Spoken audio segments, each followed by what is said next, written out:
Dustin, I want to bring you into the conversation for our fifth prediction, which is the wave of new federal best practices and guidelines that we saw throughout 2022 will continue aggressively into 2023. I mean, the goal with regulatory compliance and best practices is to reduce the bad things that are happening, right? And we've seen this over the past decade of how things have evolved.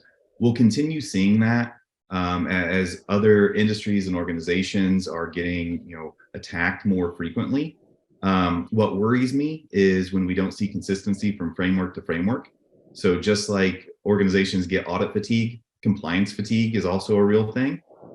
So hopefully we see some consistency from framework best practices and these new ones from the SEC or Department of Labor that are coming out, following those existing best practices with an end goal in mind, which again is to drive to better cybersecurity practices.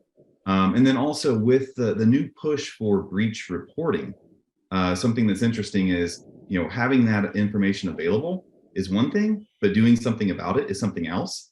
So hopefully the frameworks and the best practices that we see will continue to evolve to not only report more frequently, but also take action to reduce those incidents that do happen.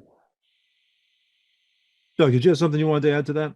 No, I was just going to start off by saying that we've seen a little bit of a lull with CMMC this year because there were some policy changes and political changes that occurred there. I think from anybody that we've talked to, both on CMMC as well as the government side, suspect that that'll come back extremely strong in 2023. So the pause that we saw in 2022 is likely to come back with a vengeance in 2023.